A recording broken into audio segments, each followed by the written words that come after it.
Hi, I'm Tammy Randolph, the Director of Investor Development at the Cleveland Bradley Chamber of Commerce. And you're joining us for The Chamber Does What?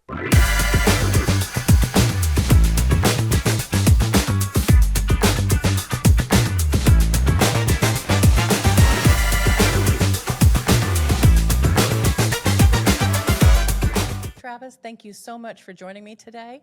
Travis Pike, you are the CEO and Chief Design Officer for Wind River Built. That is correct. Thanks so much for having me today. Great.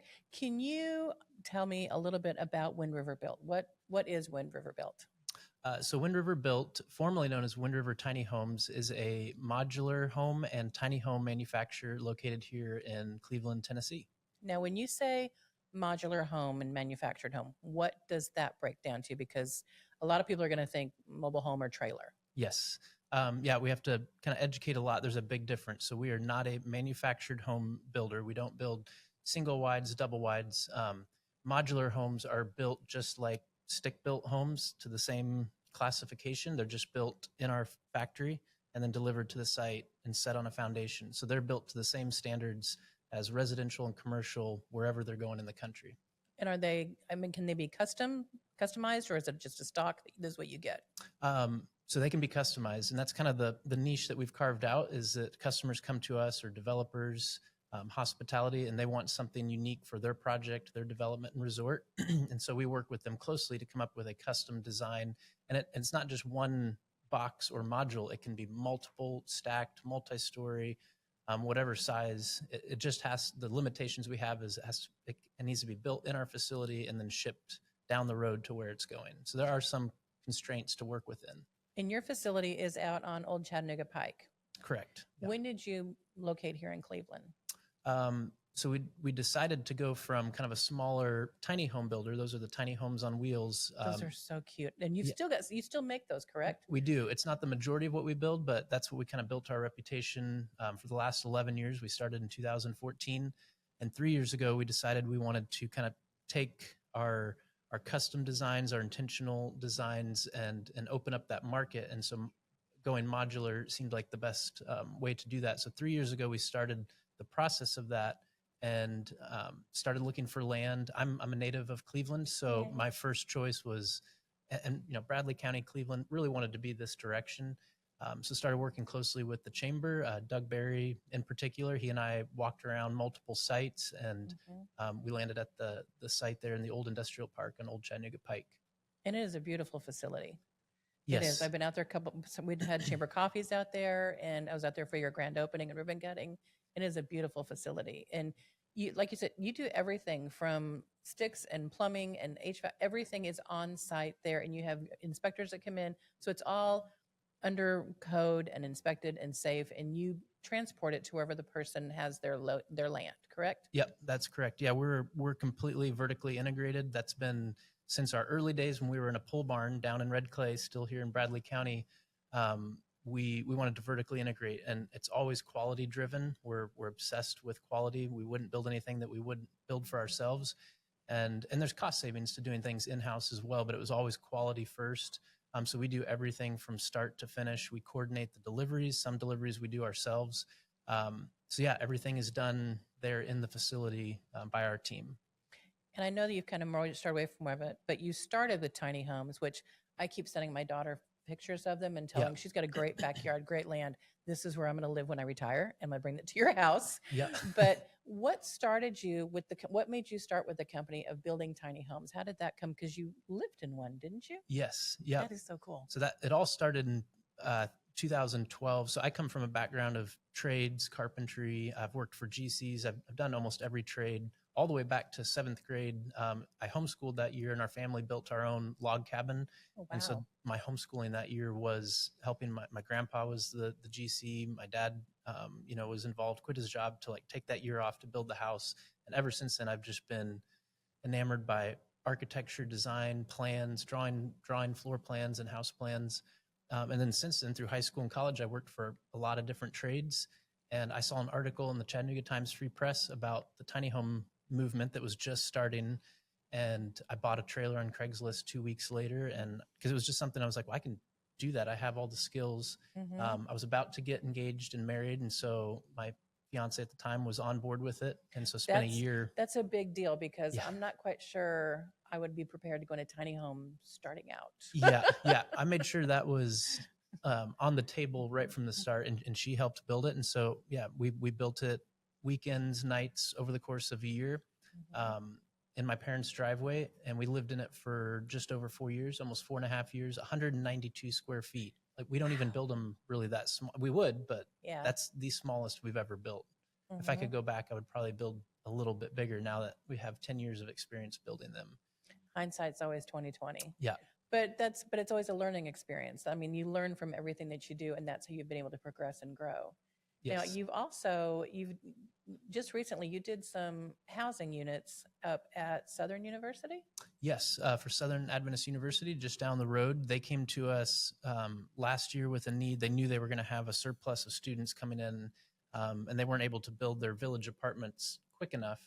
And so, from when we signed a contract with them to when we delivered 26 modular, they call them the Southern Mountain Cottages. Mm-hmm. Um, it was like 9 months that we were able to get those to them, and they were able to house 104 students that following school year, where it usually takes up to 3 years of planning, entitlement, construction, all of that. So Mm-hmm. that's the key advantage of building offsite is we can be building nearly complete turnkey units or homes while the site work is being done, and then you cut out months and months of site work. And you also don't have to worry about the weather delays Yeah, and all those kinds of things no that you. weather ever hits the interior, or the homes are buttoned up with siding when they go out, so there's no weather Mhm. implications. That's fabulous. Now, I think y'all have won some recognition as well, some national recognition, haven't you? I thought um, Travis, or not Travis, but Stratton was telling me about that not too long ago.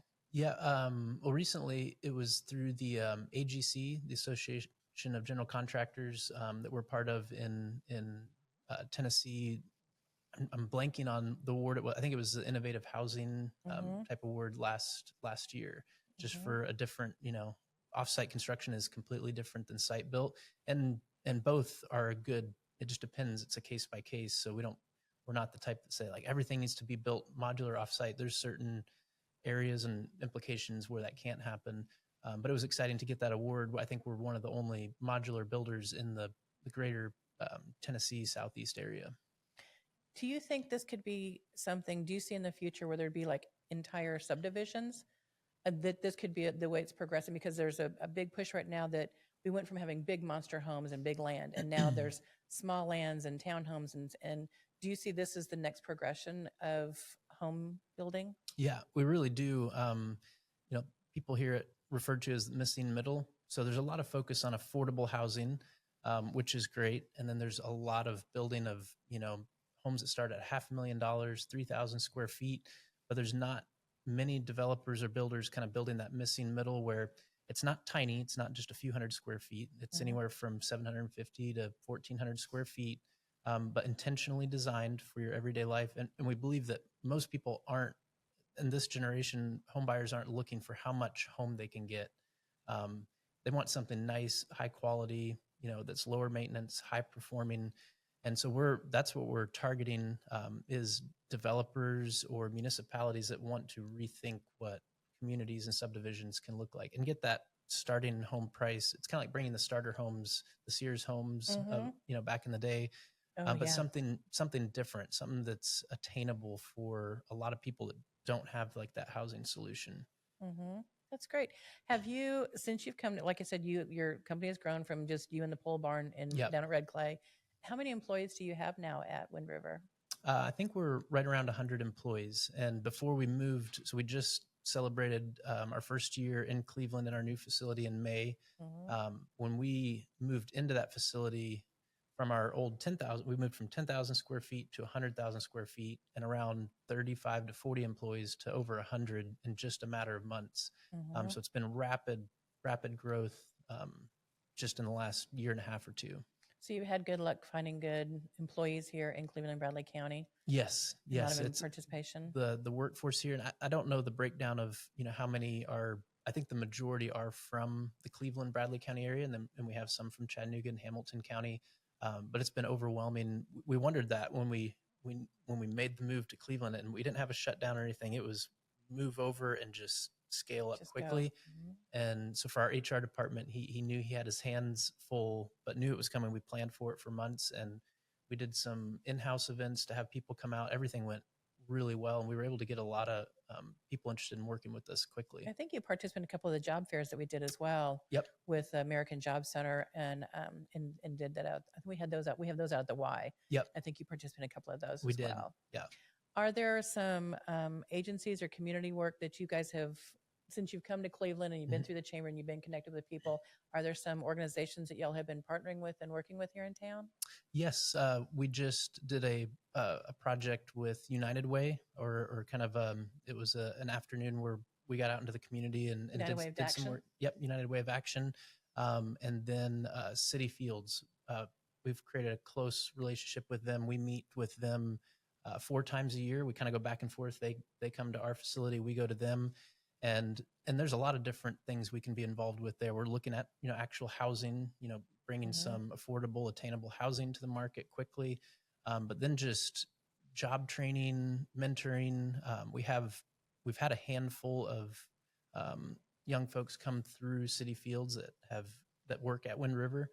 So that's been a great partnership, and so we want to help them out in any way we can, not just in the building aspect, but they're doing a lot of great things. They are. Their job training programs that they have has been phenomenal. I brag on, my son went through their welding program. Yep. And graduated from that and has a great job at one of the companies here in town doing that. And it's nice to have people in the roots, and you go through that, and they know that there is an end design, because with the partnership between City Fields or other organizations like that with our manufacturers and our local employers, so they can see that there's a path there, and it's great to have that cooperation between public and private. And so that's a helpful thing. Yep. Now, you said you're a Cleveland boy, so this should be an easy question for you. A lot of people kind of get tongue-tied a little bit. I think Cleveland's the best place in the world. So what do you think is the best thing, or your favorite? Let's break this down. What do you think is the best thing about Cleveland and Bradley County, and what is your favorite place to go in Cleveland? Ooh, okay. Yeah. Well, our whole family is a big, outdoors family. We love, getting out to the mountains. I grew up backpacking, hiking the AT on the rivers. So I've always felt like Cleveland. Like on the whole Appalachian Trail? Yeah. On purpose? On purpose. Yeah. It runs in our family. My grandpa, over 12 years, section hiked it, but by the time he was 82, he had hiked the whole Appalachian Trail. So my brothers and my dad and I did a lot of it with him. And my brother's basically a full-time through hiker. He's hiked all the long trails multiple times. So we love to fish, rock climb, get outdoors. So Cleveland, I feel like it's the gateway to kind of the Appalachians and the Cuda Wilderness. And we live here. We live just down the road from the shop. And I didn't look anywhere else. I knew I was going to buy land and build a house in Bradley County and near Cleveland, where I've grown up. So I think it's just a great gateway to a lot of amazing places that you can be within 30, 45 minutes. And it's a quiet, I live downtown in Chattanooga for a little while. I liked that for time period, but kind of the country life, the small town feel of Cleveland, and growing up here, I know a lot of the different organizations and members, and it's just a great fit for our family and for the company as well. And from the company standpoint, logistically, it's just in a great spot, for shipping around the Southeast. We're right off the interstate there. And as far as my favorite place or things to go to, I really love just like the old downtown and Anicoy Street, and the little hidden gyms, Gardner's Market, the coffee shops, the old woolen mill. I've grown up here, and so it's really cool to see that grow, and all the transformation that's happening at the woolen mill and the growth down there. And I'm excited to see what they do with the revitalization plan for downtown in Cleveland. Yeah. And so I think that'll be good. Been following that closely, very excited, and hoping and kind of have things in the works for Wind River to play a part in that too. We want to bring housing to our own backyard. For 10 years, we've shipped homes all over the country, even Japan, Hawaii, Alaska. Wow. And that's been great. But like at the roots, we wanted to provide alternative housing for the need that's right in our backyard. So we've been working closely with the chamber in Cleveland to see where we can bring some of our housing into the community. And I think that will be fabulous. I will definitely be paying attention to that because, like I said, I've been out there, I've seen the homes, they are beautiful. And that is definitely on my list for when I grow up and do my house. Yeah. But thank you so much, Travis. I appreciate you being here. We are celebrating National Manufacturing Month in October, and you are one of our best manufacturers. We're glad to have you. Glad to have you as a chamber partner. We really appreciate that. Thank you very much for joining us. Make sure you follow us, like, subscribe, share, tell your friends, and we'll see you next time. Thanks. Bye bye.